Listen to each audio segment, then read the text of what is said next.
علی بھائی اگلا سوال ہے، عموماً بڑے پڑھے لکھے اور سمجھدار لوگوں کی جانب سے بھی یہ اسٹیٹمنٹ دی جاتی ہے کہ محبت اور جنگ میں سب کچھ جائز ہوتا ہے، everything is fair in love and war. کیا اسلام جیسا منصف دین اس کلیم کو سپورٹ کرتا ہے؟ ہمارے ایک ٹیوٹر والے بھائی ہیں جو یہ بہت کوٹ کرتے ہیں، everything is fair in love and war.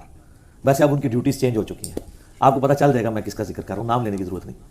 تو یہ بالکل ایک جذباتی ڈاکٹرن ہے، اس کا اسلام سے بھی کوئی دور دور تک لینا دینا نہیں ہے، بلکہ یہ اینٹی اسلامک بات. اسلام میں جنگ ہو یا محبت، ہر چیز کے رولز اور ریگولیشن ہیں. کبھی بھی آپ نہیں کہہ سکتے کہ everything is fair in love and war. محبت اور جنگ میں ہر چیز جائز ہے. تھوڑا سا آپ کرٹیکل انالیسس کریں گے تو آپ کو اس جملے کی خرابی عیاں ہو جائے گی. یہ کیسے ہو سکتا ہے کہ محبت اور جنگ کے کوئی رولز نہ ہو؟ صرف اتنا ملتا ہے بخاری اور مسلم کے اندر کہ نبی علیہ السلام نے فرمایا جنگ دھوکے کا نام ہے. اسی کی پلی لی ہوئی ہے انہوں نے. جنگ دھوکے کا نام کیا ہے؟ آپ نے دشمن کو دھوکا دینا ہے، دشمن کے ساتھ عہد شکنی نہیں کرنی. اور وہ تو سر سورۃ النحل کی آیت نمبر 106 میں آیا کہ اگر کسی کی زندگی اور موت کی کشمکش بن جائے اور اسے کلمات کفر بھی بولنے پڑ جائیں اپنی جان بچانے کے لیے تو بول سکتا ہے. پھر ساتھ یہ آیا کہ اگر زندگی موت کی کشمکش بن جائے اور اسے حرام کھانا پڑ جاتا ہے، خنزیر میں سے یا خون میں سے یا مردار میں سے، تو اتنا کھا لے کہ اس کی جان بچ جائے. اب اس کی کوئی یہ اس اعتبار سے پلی لے گا کہ جی وہ محبت اور جنگ میں سب کچھ جائز ہے. یہ رولز بھی اسلام نے خود بتائے ہیں کہ اگر کیٹاسٹرافک کنڈیشن آئے تو یہ ہوگا. قطعاً اس کا مقصد نہیں ہے کہ آپ جنگ اور محبت میں کسی رول کی پرواہ نہ کریں. سر اسلام نے تو جنگ میں کیسے کیسے قوانین بتائے ہیں کہ جنگ میں آپ نے بچوں اور عورتوں کو نقصان نہیں پہنچانا. ٹھیک ہے، کھیتیاں نہیں اجاڑنی، قرآن حکیم میں سے کنڈیم کیا گیا. اور ایسی عورتوں کو لونڈیاں نہیں بنانا جو میدان جنگ میں نہیں آئی ہیں. یہ جو کہتے ہیں نا اسلام لونڈیاں بناتا رہا، نہیں، صرف وہ عورتیں جو جنگ لڑنے کے لیے اپنے مردوں کے شانہ بشانہ میدان جنگ میں آتی تھی نا، ان کو لونڈیاں بنایا جاتا تھا. ورنہ رومن امپائر میں تو اس وقت لاکھوں کی آبادی تھی تو لاکھوں لونڈیاں مسلمانوں نے بنائی نہیں، وہ اپنے علاقوں میں آزاد ہی رہے.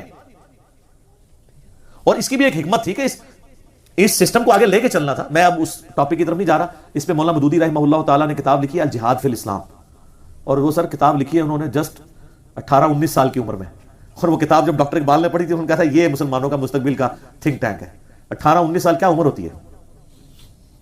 جیو والوں نے ایک جیومیٹری ریکارڈ کی تھی بایوگرافی آف مودودی کے اوپر، یوٹیوب پہ پڑی ہوئی ہے. سر آپ حیران ہوں گے 11 سال کی عمر میں مولانا مودودی رحمہ اللہ تعالیٰ نے عربی فارسی کے اوپر مہارت حاصل کر لی ہوئی تھی. فارغ التحصیل ہو چکے ہوئے تھے یہ علوم حاصل کر کے. 17-18 سال کی عمر میں انہوں نے لکھنا شروع کر دیا تھا.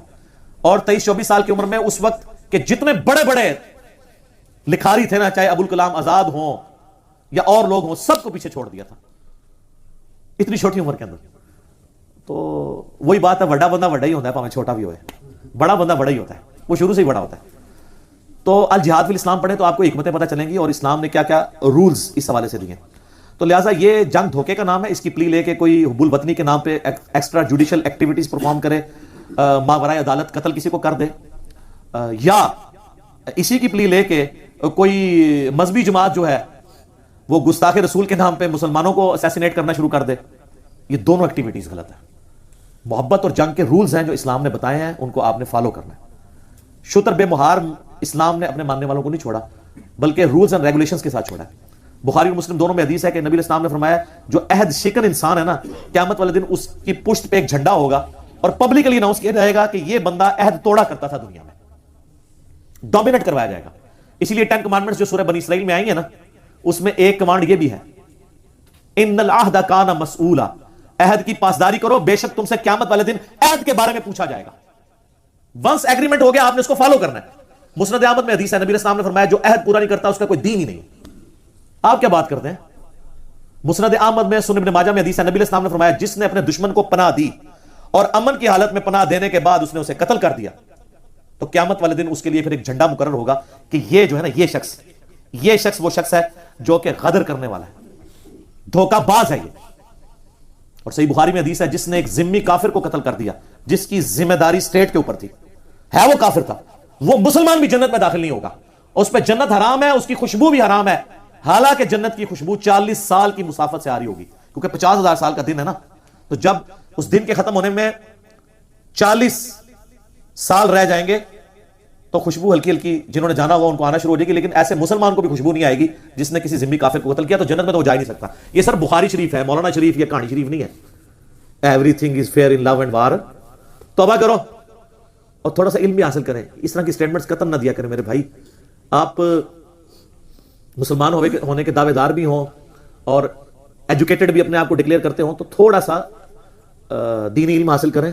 اور ایون دنیاوی علم بھی اگر آپ کو صحیح طریقے سے آتا ہو تو آپ کبھی بھی یہ اس طرح کی سویپنگ سٹیٹمنٹ کبھی نہیں دے سکتے کہ محبت اور جنگ میں سب کچھ جائز ہے. نبی صلی اللہ علیہ وآلہ وسلم کی تعلیمات بالکل کلیئر کٹ ہیں اس حوالے سے.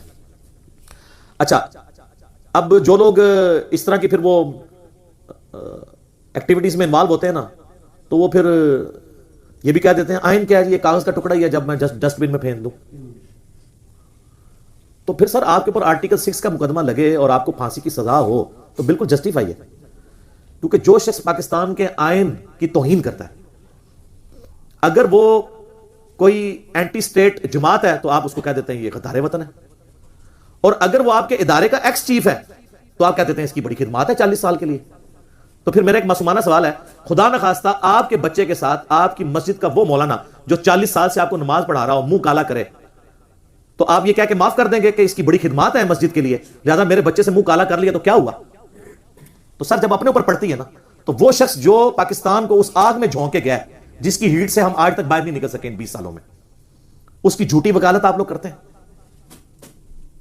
اللہ کو جان نہیں دینی آپ نے, یا آپ نے وہ والی جان دینی ہے کہ جان اللہ کو دینی ہے, صحیح والی جان دینی ہے میرے بھائی.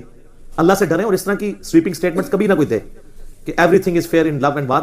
تو آئین کی پاسداری جس طرح کسی پرائم منسٹر کو کرنی ہے, کسی ادارے کے سربراہ کو کرنی ہے, اسی طریقے سے ایک عام پاکستانی کو بھی کرنی ہے. اور جب کوئی اس کو توڑتا ہے یا اس کا مذاق اڑاتا ہے تو اس کے لیے وہی سزا ہوگی جو عام پاکستانی کو ملتی ہے. عام پاکستانی اگر اس طریقے سے آئین کی توہین کرے تو کہتے ہیں تو غدار وطن ہے, اور پھر کہتے ہیں ہم ان کو مین سٹریم میں لانا چاہتے ہیں ان جماعتوں کو, اور خود آپ مین سٹریم سے باہر نکلے ہوئے ہوں. تو لما تقولون ما لا تفعلون, قرآن میں ہے نا, وہ کیوں کہتے ہو جو تم کرتے نہیں ہو؟ اللہ کے نزدیک یہ بہت بڑا جرم ہے کہ تم وہ کہو جو خود نہ کرو. تو سر یہ اس سے رجوع فرمائے کہ everything is fair in love and war. ایسا نہیں ہے, وار کے بھی قوانین ہیں. اور سورۃ الانفال میں تو یہاں تک آیا ہے کہ اللہ تعالیٰ نے فرمایا کہ جس قوم کے ساتھ تمہارا عہد ہو, چاہے وہ تمہاری دشمن قوم بھی ہو, تم اس کے ساتھ جنگ ڈکلیئر نہیں کر سکتے جب تک کہ اعلانیہ عہد توڑ نہ دو. لہذا اسلام میں گریلا وار حرام ہے. یہی وجہ ہے کہ 1948 میں جب پاکستان نے اپنی آرمی کشمیر میں داخل کی تو مولانا مودودی رحمہ اللہ تعالیٰ نے اس کی مخالفت کر دی تھی کہ یہ اسلام کے خلاف ہے. اور یہ نہیں کہتے تھے جنگ نہ کرے, وہ کہتے تھے اوپن جنگ کرو, ڈکلیئر کرو کہ تم ہمارے دشمن ہیں, ہم اپنی فوج بھیج رہے ہیں. لیکن اوپر آپ امن معاہدے میں جڑے ہوئے ہیں, UN کے چارٹر کے انڈر ہیں, اور نیچے کام ڈالا ہوا ہے, اور یہی کام انہوں نے بھی ڈالا. ان ہندوؤں کو ہم کیا کہیں گے؟ ہم مسلمانوں کے اسلام کو سورۃ الانفال کو فالو نہیں کر رہے. اس لیے نہیں کر رہے کہ سورۃ الانفال پڑھی نہیں گئی. سورۃ الانفال میں اسلامک ڈیموکریسی جو ہے, جس میں حلال اور حرام کو کثرت رائے سے نہیں بلکہ حدود اللہ کے اعتبار سے سیٹل کیا جائے, اور حلال کے دائرے میں کثرت رائے سے. وہ تو سورہ شورا میں ہے نا, وَأَمْرُهُمْ شُورَىٰ بَيْنَهُمْ, حتیٰ کہ نبی علیہ السلام کو حکم ہوا ہے وَشَاوِرْهُمْ فِي الْأَمْرِ سورہ آل عمران میں. ان صحابہ کے بارے میں جن کی نافرمانی کی وجہ سے غزوہ احد میں شکست ہوئی تھی, اللہ نے پہلے ان کو ڈانٹا, پھر کہا معاف کیا, پھر کہا نبی ان کو آندہ مشورے میں شامل رکھنا ہے, یہ نہ ہو کہ کراس لگا دو. نبی اگر مشورہ لے کے چلتا ہے تو باقیوں کو نہیں لے کے چلنا. تو سورۃ الانفال میں ہے کہ آپ نے اعلانیہ عہد توڑنا ہے. اور یہ اتنی زبردست نبی علیہ السلام کی ٹریننگ تھی کہ ابو داؤد اور ترمذی میں ایک حدیث ہے کہ ایک صحابی تھے عمر ابن عباسہ, یعنی یہ سینئر صحابہ میں سے. حضرت معاویہ رضی اللہ تعالیٰ عنہ کے دور ملوکیت میں رومن امپائر کے ساتھ آپ کو پتہ مسلسل جنگیں رہیں جو بچی کچی تھی. تو رومن امپائر اور حضرت معاویہ کے درمیان ایک معاہدہ تھا. تو اس معاہدے کا جب وقت پورا ہونے کا وقت آیا تو حضرت معاویہ رضی اللہ تعالیٰ نے اپنی فوجیں لا کے نا رومن امپائر کے اس سٹی کے بارڈر پہ رکھ دی کہ کل کی ڈیٹ میں جیسے ہی یہ ڈیٹ پوری ہوگی نا, تو معاہدہ مثلا اگر لکھا گیا کہ یہ معاہدہ جو ہے وہ 10 ربیع الاول تک ہے, جیسے ہی 10 ربیع الاول کا غروب ہوگا سورج, ہم فوراً پہ حملہ کر دیں گے. لیکن جو لوگ کہتے ہیں نا محبت اور جنگ میں سب کچھ جائز ہے, ان کو اس چیز سے سبق سیکھنا چاہیے. سورۃ الانفال کے تو یہ خلاف تھا ایٹیچیوڈ. وہاں پہ عمر ابن عباسہ اپنے گھوڑے پر سوار ہوئے اور تکبیر بلند کرتے ہوئے ان فوجیوں کے سامنے آگے کھڑے ہو گئے. انہوں نے کہا میں تمہیں حملہ نہیں کرنے دوں گا کافروں کے اوپر, کیونکہ میں نے نبی علیہ السلام سے یہ سنا تھا کہ جس قوم سے تمہارا معاہدہ ہے اوپنلی اس معاہدے کو توڑو تاکہ وہ بھی اپنی جنگ کی تیاری کر سکے. ہائے ہائے ہائے ہائے, یہ محمد رسول اللہ کی تعلیمات ہی ہو سکتی ہیں. اور یار کافروں کو یہ باتیں بتاؤ کہ تمہارا پیغمبر کون تھا. وہ چنگیز خان یا سکندر اعظم نہیں تھا, وہ اللہ کا پیغمبر تھا جس کے ساتھ اللہ کی غیبی تائید تھی. هو الذی ارسل رسولہ بالہدی ودین الحق لیظہرہ علی الدین کلہ. اللہ نے اس کو دین کے غلبے کے لیے دنیا میں بھیجا تھا. دیکھیں نا پھر چند سالوں میں رومن اور پرشین امپائرز الٹی گئی ہیں جنگ قادسیہ اور یرموک کے اندر، مختصر سی فوج کے ساتھ. اللہ کی غیبی تائید تھی. اور نبی اسلام کی مبارک زندگی میں ایسا نہیں ہوا، ورنہ لوگ کہہ لیتے کہ لیڈر بڑا تھا تو اس نے کام دکھایا. اس لیڈر کے جانے کے بعد ہزاروں اس کے فالوور مرتد ہوئے جو فتح مکہ پہ دب کے مسلمان ہو گئے تھے. تب بھی چند ایک جانسار صحابہ اس مشن کو آگے لے کے چلے. اتنی صورتحال گمبھیر ہو کہ آپ کے ہزاروں لوگ آپ کو چھوڑ دیں، پھر بھی آپ رومن اور پرشین امپائر الٹ دیں اور ان کے اوپر بھی غلبہ پا لیں جو آپ کے مخالفین ہیں، آپ کے اپنے. تو سر یہ غیبی مدد تھی، یہ غیبی مدد تھی اللہ تعالیٰ کی. تو جب انہوں نے تکبیر بلند کی اور ان کا میں حملہ نہیں کرنے دوں گا اور یہ حدیث سنائی اور کہا کہ نبی نے فرمایا تھا عہد شکن بندے کے لیے جھنڈا قیامت والے دن اس طرح قائم کیا جائے گا. اے چنڈا جنہوں کہتے ہیں چنڈا چاڑنا، اے والا چنڈا ہے. اے وہ چنڈا نہیں ہے کہ وہ جو کیپٹن آگے لے کے چل رہا ہوتا ہے، نہیں، اے وہ چنڈا ہے جو نافرمان اولاد اپنے ماں پیو کا چنڈا چاڑ دیا. یعنی آئیڈینٹیفائی کیا جائے گا یہ ہے دنیا میں یہ عہد شکن آدمی، یہ دھوکہ باز شخص ہے. غدر کا جھنڈا پوری دنیا کی، اچھا وہ یہ حضرت صاحب نے دھوکہ باز، تو وہ ادھر جا کے پتہ چلے گا. تو عہد شکنی نہیں ہے. تو everything is fair in love and war, یہ بالکل غلط ہے. یہ تو میں نے آپ کو صرف جنگ کا بتایا، تھوڑا لو کا بھی ذکر ہو جائے. آپ والا ذکر تو میں نہیں کر سکتا، میں اس لو کا ذکر کروں گا جس کا ذکر میں کر سکتا ہوں. اس کائنات میں اللہ کے بعد سب سے زیادہ محبت کا حقدار ہمارے لیے کون ہے؟ امام کائنات سید الاولین والآخرین، شفیع المذنبین، رحمت للعالمین، خاتم النبیین، امام اعظم محمد رسول اللہ صلی اللہ علیہ وآلہ وسلم. سر ان کے ساتھ بھی محبت کے رولز ہیں. حالانکہ میرے نزدیک اگر کسی کے ساتھ انفینٹ محبت ہو سکتی تھی نا مخلوق میں تو وہ نبی اسلام کی مبارک ذات ہے، لیکن اس کی بھی لمٹس ہیں. انفینٹ اس لیے کہ بخاری مسلم دونوں میں حدیث ہے، اس نے ایمان کی حلاوت چکھ لی جس میں 3 نشانیاں ہیں: اللہ اور اس کا رسول اسے سب سے بڑھ کر محبوب ہوں، نمبر 2 دوستی اور دشمنی کا معیار اللہ کی ذات، نمبر 3 کفر کی طرف لوٹنا اتنا ہی مشکل جتنا زندہ آگ میں چلایا جانا. یعنی وہ آگ میں زندہ جلنے کے لیے تیار ہو جائے لیکن اسلام نہ چھوڑے، کفر میں نہ جائے. اور پھر بخاری مسلم دونوں میں حدیث، تم میں سے کوئی شخص اس وقت تک مومن ہی نہیں ہو سکتا جب تک کہ میں اسے اس کے ماں باپ اولاد سب لوگوں سے بڑھ کر عزیز نہ ہو جاؤں. اور جو بخاری کی وہ حدیث ہے کہ نبی اسلام ایک دفعہ چہل قدمی کر رہے تھے حضرت عمر کا ہاتھ پکڑ کے، تو حضرت عمر بھی تھوڑے سے فرینک ہو گئے، کہا یا رسول اللہ اس دنیا میں سب سے بڑھ کر مجھے آپ سے محبت ہے سوائے اپنی جان کے. سر وہ ٹروتھ لور تھے، جان تو سب کو پہلے نمبر پہ عزیز ہوتی ہے نا. آپ ہوتے تو آپ کہہ دیتے یا رسول اللہ میں آپ کے لیے چاند توڑ کے لے آؤں گا.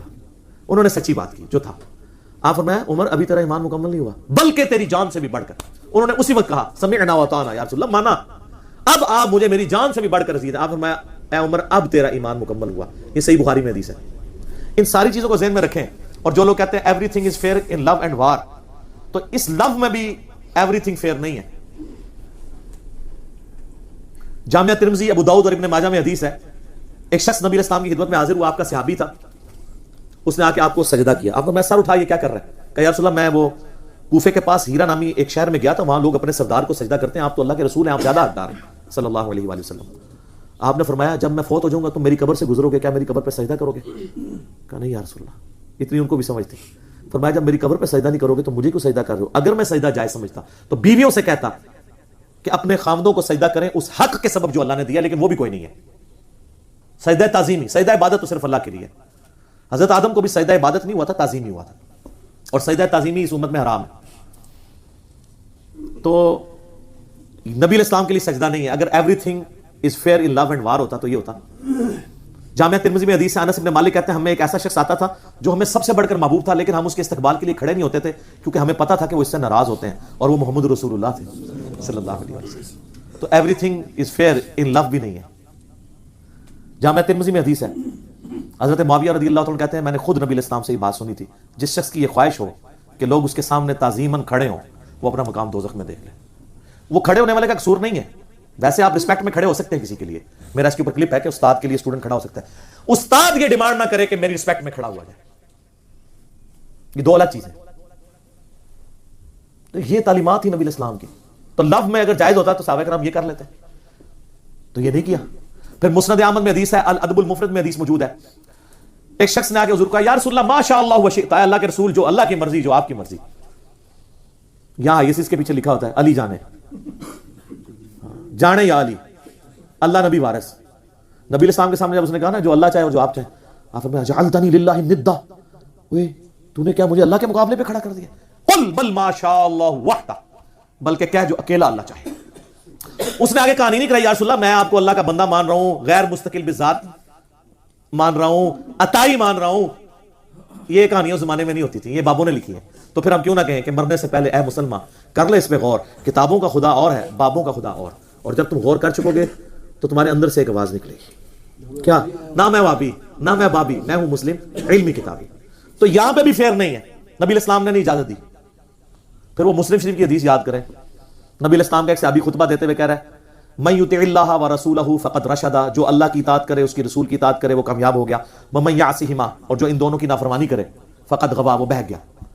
آپ فرمایا بئس الخطیب انت, یہاں کہتے ہیں میٹھی میٹھی بات کرو. نبی علیہ السلام توحید کے معاملے میں کتنے سینسٹیو ہے, آپ نے سیدھا جملہ کتنا سخت بولا, کتنا برا خطیب ہے تو نے یہ کیوں کہا کہ جو ان دونوں کی نافرمانی کرے؟ تجھے کہنا چاہیے تھا, تو کہہ ومن یعص اللہ ورسولہ فقد غوا, جو اللہ اور اس کے رسول کی نافرمانی کرے. تو نے ان دونوں کیوں کہا؟ اور آپ کے مولانا کہتے ہیں ہک ہے ہک ہے ہک ہے, جڑا ہک کی ڈو آ کے وہ کافر و مشرک ہے. حالانکہ ہک کی جڑا ڈو آ کے وہی مواحد ہے. خالق کو مخلوق سے الگ کرنے کا نام توحید ہے, حادث کو قدیم سے الگ کرنے کا نام توحید. مخلوق تو حادث ہے, قدیم تو صرف اللہ ہے. اچھا, ابو داؤد میں آگے الفاظ ہیں, میں قم اذهب, اور تھوڑی دیر سے نکل جا, اس ٹائم تک گم ہو جا, اپنی شکل دور کر لے میرے کو. ظاہر ہے اسی انداز میں کہا ہوگا. یہ کہتے ہیں کہ یہ ایکٹنگ کرتا ہے اور بڑے سخت الفاظ میں, حضور نے یہ تو نہیں کہا ہوگا, غصے میں یوں تو نہیں کہا جاتا کہ میرے پیارے پیارے صحابی آپ اس ٹائم تشریف لے جا سکتے ہیں. اور سر آپ ذرا عربیوں کے پاس بیٹھے اور ان سے ذرا پوچھیں کہ بئس الخطیب انت کا مطلب کیا ہے, اور کتنا برا خطیب ہے تو. اس کو یوں تو نہیں کہا جائے گا کہ آپ کتنے ہی برے خطیب ہیں, یہ اسی طرح پریزنٹ ہوگا. ڈاکٹر اسرار صاحب جو قرآن کا ترجمہ جیسا پریزنٹ کرتے تھے, قرآن اسی طرح نازل ہوا ہے. ہاں, انڈیا پاکستان بنگلہ دیش میں بابوں نے اس میں مٹھاس ملا ملا ملا کے اس نے ایسا شوربہ بنایا ہے کہ اودی انٹینسٹی ہے نا, اور اس سے جو تبدیلی آنی تھی وہ ختم ہو گئی ہے. تو قرآن بس پھر اب مردے بخشوانے کا ایک ذریعہ ہی رہ گیا. بئس الخطیب انت, کتنا برا خطیب ہے تو. تو یہ محبت میں سب کچھ کر رہے تھے. کسی نے کہا یا رسول اللہ عشق دے چلے نمبر لے کے, یا رسول اللہ عقل والے تھے انہیں ہی مرا گالیاں, عشق دے چلے ہی سی نا انہیں سجدہ, اور چلے مارے گئے پائی ادھر بھی تھے اگے بھی. قرآن تو کہتا ہے عقل والے نمبر لے گئے. نبی علیہ السلام کو جو دعا قرآن میں سکھائی گئی ہے وہ کیا ہے؟ اللہ میرے عشق میں اضافہ کر دے, اور رب زدنی علم, اللہ میرے علم. اچھا, نبی علیہ السلام کے علم میں اضافہ کرنے کی کوئی ضرورت ہے تھی جس کو اتنا کچھ سکھا دیا گیا؟ علم سے کوئی شخص اپنے آپ کو آزاد نہیں کر سکتا. اور پھر اللہ نے کیٹاگوریکل مینشن کیا انما یخشى اللہ من عبادہ العلماء, اللہ کی خشیت اور معرفت تو صرف اہل علم کو ہے. اے ڈگری والے علم نہیں کہ جو ڈگری حاصل کرتے ہیں اس کے بعد ممبر میں چڑھ کہتے ہیں قرآن ڈائریکٹ نہیں پڑھنا گمراہ ہو جاؤ گے. یہ تو علم کے دشمن ہے. میں واقعی علم کی بات کر رہا ہوں جو واقعی علم ہے, کتابوں میں, بابوں میں نہیں. پھر سورہ زمر میں ہے قل هل يستوي الذين يعلمون والذين لا يعلمون انما يتذكر اولو الالباب. بھلا بتاؤ تو علم والے اور بغیر علم والے کیسے برابر ہو سکتے ہیں؟ نصیحت تو نہیں حاصل کرتے مگر عقل والے. اور عقل سے مراد وہ ہیں جو روٹی منہ کے راستے کھاتے ہیں. عقل سے مراد بزرگان دین علماء نہیں, ہر وہ شخص جو روٹی کو توتی نہیں کہتا. ہاں, اور جس کی عقل کام نہیں کرتی ہے اس کو تو قرآن ریس میں نہیں کرتا. وہ تو صحیح بخاری میں تعلیقاً مولا علی کا قول ہے, اور سنن ابن ماجہ میں پوری سند کے ساتھ مولا علی نے نبی علیہ السلام سے روایت کیا ہے کہ نبی علیہ السلام نے فرمایا کہ 3 ایسے لوگ ہیں جن سے اللہ نے شریعت کا قلم اٹھا لیا ہے. نمبر 1 نابالغ بچہ, نمبر 2 سویا ہوا شخص, اور نمبر 3 جو پاگل ہے, جس کو آپ مجنون کہہ کے, مجذوب کہہ کے, کلندر کہہ کے بزرگ تسلیم کر لیتے ہیں. ہاں, کہتے ہیں نا تو قلم اٹھے. جب ہم کہتے ہیں نا یار آپ کے یہ بزرگ کپڑے کیوں نہیں تھے پہنتے, کہتے ہیں وہ اتنے بڑے بزرگ سن کے بالکل الف ننگے سن, یعنی جو بالکل الف ننگا وہ بڑا بزرگ ہوتا ہے ان کے نزدیک. تو ہم کہتے ہیں یار کپڑے کیوں نہیں پہنتے, وہ کہتے ہیں مجذوب تھے. مجذوب کیوں؟ پاگل ہوئے نا جی اللہ دیش کی, انہوں نے تو قلم اٹھیا. جس سے قلم ہی اٹھا ہوا ہے اس کو لیڈر مانا ہوا ہے, اور سارا لیڈر اس کو مانو ما ضل صاحبکم وما غوا, تمہارے نبی نہ کبھی بہکے ہیں نہ کبھی بے راہ چلے ہیں. ٹھیک ہے, وہ ابو داؤد میں حدیث ہے نا, عبداللہ بن عمر بن عاص کے بارے میں صحیح بخاری میں حدیث آتی ہے. ابو ہریرہ کہتے ہیں رضی اللہ تعالیٰ عنہ, مجھ سے زیادہ حدیثیں اگر کسی کے پاس ہے نا تو عبداللہ بن عمر بن عاص کے پاس ہیں, کیونکہ میں حدیثیں زبانی یاد رکھتا ہوں اور وہ لکھ لیتے ہیں. لکھنے کی تو پھر برکت ہے نا سر. الذی علم بالقلم, اللہ نے قلم کے ذریعے دین سکھایا. یہ اگر قلم کے ذریعے کتابیں نہ لکھی جاتی تو ہم تک نہ پہنچتی. آج دنیا مان رہی ہے کہ لکھ کے علم کو قید کرو. یہ اتنے بڑے بڑے انسائکلوپیڈیا لکھ کے کیوں تیار کیے گئے؟ زبانی نہیں آپ ایک چیز کو لے کے چل سکتے. تو بخاری کے الفاظ ہیں کہ عبداللہ بن عمر بن عاص کے پاس زیادہ حدیثیں ہیں, وہ لکھ لیتے ہیں, میں زبانی یاد کرتا ہوں اس لیے ان کے پاس زیادہ ہے. اور ابو داؤد میں حدیث ہے کہ عبداللہ بن عمر بن عاص جو لکھتے تھے یہ حدیثیں, وہ کہتے ہیں میں حضور کی خدمت میں تھا نا تو آپ علیہ السلام جو فرماتے تھے نا میں لکھتا جاتا تھا. تو پھر میں نے لکھنا چھوڑ دیا کیونکہ مجھے کچھ صحابہ نے کہا کہ کبھی نبی علیہ السلام غصے کی حالت میں بھی ہوتے ہیں, آپ نے کسی کے اوپر کوئی کامنٹس پاس کر دیے تو وہ بھی تم لکھ لو گے تو وہ دین تو نہیں ہوگا, تو لکھنا چھوڑ دیا. نبی علیہ السلام نے جب یہ پوچھا تو انہوں نے کہا یا رسول اللہ میں نے یہ ریزن مجھے بتائی تھی تو میں نے آپ کی حدیثیں لکھنا چھوڑ دی ہیں. آپ نے اپنی مبارک زبان پکڑ کے فرمایا ہوئے ہوئے, یہ آخری درجہ ہوتا ہے کسی کو سمجھانے کا کہ اللہ کی قسم اس زبان سے حق کے سوا کچھ نہیں نکلتا. آپ کے بزرگ ان الحق کہتے ہیں, وہ کہتے ہیں سبحانی ما اعظم و شانی ما اعظم شانی, وہ کہتے ہیں لوائی اعظم من لوائی محمد, وہ کہتے ہیں لا الہ الا اللہ چشتی رسول اللہ, وہ انڈورس کرتے ہیں لا الہ الا اللہ اشرف علی رسول اللہ کو, اور آپ کہتے ہیں رحمۃ اللہ علیہ. ویسے میں پھر بولنا سی لعنت اللہ علیہ, لیکن میں نہیں بولتا, ٹھیک ہے. اچھا میں نے پچھلے دنوں بھی کچھ باتوں پہ بولا نا لعنت اللہ علیہ نہیں میں نے بولا, میں نے لعنت اللہ بولا ہے ایسی تھاٹس کے اوپر. میں فی نفسی کسی کو مخاطب کر کے میں نے کبھی نام لے کے اس پہ لعنت نہیں بھیجی. وہ جو مائی رابعہ بصری والا میرا کلپ چڑھا ہے نا کہ وہ کہتی ہے میں آگ لا دیاں جنت نو تے دوزخ نو پانی نال بجھا دیاں, تو آپ کہتے ہیں سبحان اللہ اور میں کہتا ہوں لعنت اللہ. یعنی لعنت اللہ ایسی سوچ کے اوپر, ورنہ میں تو ساتھ بولتا لعنت اللہ علیہا یہ نہیں, لیکن لوگ کہتے ہیں لعنتیں بھیج رہے ہیں. تو ویسے سر آپ جوڈیشری میں یہ مقدمہ لے جائیں جو جنت اور دوزخ کی توہین کرے اللہ کی مخلوقات کی. لعنت اللہ تو بڑا چھوٹا لفظ ہے, اس کو تو اسلام سے باہر نکالنا چاہیے. تو ہم تو نہیں ایسا کر رہے, ہم ان تھاٹس کے اوپر بھی لعنت اللہ نہ رکھیں. آپ مولا علی کے اوپر جھوٹی روایتیں منسوب کریں کہ وہ کہتے ہیں یا اللہ میں تیری جنت کی وجہ سے عبادت نہیں کرتا, اور کہتے ہیں نہیں جی نہیں وہ نہج البلاغہ میں ان کا قول لکھا ہوا ہے. ایسے میں نے خود نہیں پڑھا, ہو سکتا ہو, پھر بھی سر نہج البلاغہ تو وہ چھوٹی چیز ہے. آپ اصول الکافی کا مقدمہ پڑھ لیں, شیعہ کی جو صحیح بخاری کی ایکویلنٹ کتاب ہے, اس میں امام جعفر صادق علیہ السلام کا قول ہے کہ اگر ہمارے ریفرنس سے تمہیں کوئی حدیث پہنچے اور وہ قرآن سے ٹکرا رہی ہو تو اس کو چھوڑ دینا, کیونکہ ہمارا کوئی قول قرآن سے نہیں ٹکرا سکتا. وہ جو تمہیں کسی نے بتایا وہ کہانی کرائی ہے, ہم قرآن کے خلاف نہیں بولتے. تو سر میں نے تو قرآن سے ثابت کیا ہے کہ قرآن میں تو اہل ایمان کی نشانی ہے. جو اہل ایمان ہے وہ کہتے ہیں ربنا اصرف عنا عذاب جہنم ان عذابها کان غراما, اے رب ہمارے ہم سے دوزخ کا عذاب پھیر دے, بے شک دوزخ کا عذاب جو ہے ہمارے گلے کا پھندا ہے, لٹکتی ہوئی تلوار ہے. میں ساتھ ساتھ کلیریفیکیشن اس لیے دے دیتا ہوں تاکہ شیطان کہیں سے ڈرل نہ کرے. اللہ کے فضل سے میں اپنے بھائیوں کو اکثر کہتا ہوں کہ میرے مرنے کے بعد بھی آپ کو کوئی سوال آئے نا بڑے سے بڑا بھی, میری ویڈیوز ہی دوبارہ لگا لینی ہے. اس وقت آپ وہ اچھا اس وقت یہ بات کی تھی, اس کے لیے کی تھی. کیوں کہ انہوں نے جو کچھ کہانیاں کرانی ہے نا وہ اپنے بزرگوں سے کروا رہے ہیں نا, آپ کوئی نیا بہانہ نہیں دریافت کریں گے. اللہ کے فضل سے جتنے بہانے ہیں نا رفع الدین کے خلاف وہ صدیوں سے لکھ کے کنکلوڈ ہو چکے ہیں, میں نے سب کے جواب دے دیے ہیں. اب اگر کوئی نیا بہانہ گھڑیں گے تو وہ کوئی ایسا ہو ہی نہیں سکتا جو پہلے کسی نے ڈسکس نہ کیا ہو, سوائے اس کے کہ کوئی جھوٹی حدیث گھڑیں, وہ کتاب میں داخل نہیں کر پائیں گے, وہ آپ کو ویسے ہی پتہ چل جائے گی. تو اس لیے ہم لوگوں کی کتابیں ڈسکس کرتے ہیں, اس کے بعد ایک آپٹیمل سولوشن تک پہنچتے ہیں تاکہ آپ کو پتہ چلے کہ ادھر سے ڈرل ہو تو ادھر سے. اس کو برین اسٹارمنگ کہا جاتا ہے انگلش کے اندر, لیکن چونکہ آپ لوگوں نے یونیورسٹیز کا منہ نہیں دیکھا ہوا, آپ کبھی بھی اس پلیٹ فارم کا مقابلہ نہیں کر سکتے. ٹھیک ہوگا جی انشاءاللہ.